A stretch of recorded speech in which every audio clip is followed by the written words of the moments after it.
Hello යාළුවනේ අපි හදන්න යන්නේ කිතුල් තලප. අපි ඉස්සරම කිතුල් බොඩ ටික කපා ගන්නවා. ඉතින් යාළුවනේ මම හිතනවා ඔයාලත් අනිවාර්යෙන්ම කිතුල් තලප කාලාති කියලා.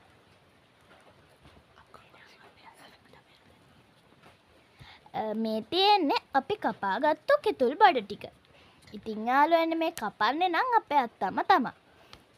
ඊට පස්සේ අපි ඒ කිතුල් බොඩ ටික වංගෙඩිය දාලා කොටා ගමු.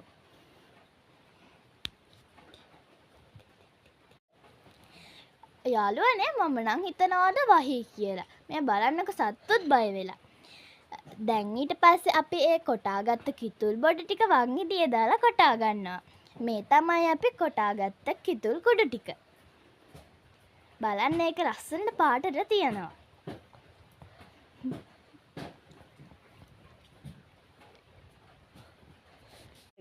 ඉතින් යාළුවනේ මේක බලන අතරම ඔයාලට පුළුවන් මේක subscribe කරන්න, like එකකුත් දාන්න පුළුවන්. ඊට පස්සේ ලොකු මුට්ටියක් අරගෙන මෙන්න මේ විදිහට රෙදි කඩකින් පෙරණයක් හදා ගන්නවා.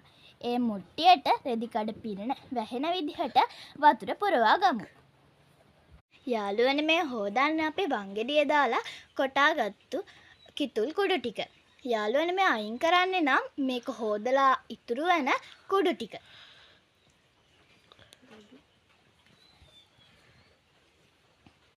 මේ තමයි පැය දෙකකට පස්සේ මුට්ටේ යට මිදලා තිබ්බ කිතුල් තට්ටුව. මගේ අනාවැකිය නම් හරි වගේ. මෙහෙට හයියෙන්ම වහිනවා. හැබැයි මේවා කන්න පුළුවන් වේද කියන මම නම් දන්නේ. මේවා සීතලයි කියලා අපේ අත්තම්ම නම් කිව්වා. අපි අර කිතුල් තට්ටුව තාච්චියකට දාලා අවශ්‍ය ප්‍රමාණයට වතුර දාලා ඔයාලට අවශ්‍ය ප්‍රමාණයට ලුණු දාලා හොඳින් හැඳි ගන්න ඕනේ. අපි කිතුල් තලප ටික ලිපේ විනාඩි 15ක් විතර හැඳි ගා ගන්න ඕනේ. ඊට පස්සේ ඒක පැය දෙකක් විතර නිමෙන්න තියාගන්න ඕනේ.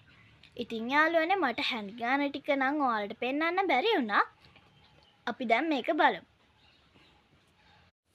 යාළුවනේ මේ අපි හදාගත්ත කිතුල් තලප ටික ඒක කන්න අපි පොල් කිරි වලට සීනි ලුණුයි ගම්බිරිස් කුඩු ටිකකුයි දාලා හොඳට කලවම් කරගන්නවා. මේක නැත්තම් රත් කරගන්නවා. මට නම් යාළුවනේ හදිස්සියෙන් හිටියේ මේක කාලා බලන්න. එහෙනම් යාළුවනේ ඒක අපි කාලම් බලමු. යාළුවනේ මේක නම් හරිම රස පාටයි.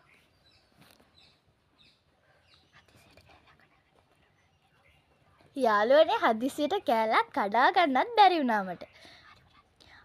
හරිම රස කෑමක්. අනිවාර්යයෙන්ම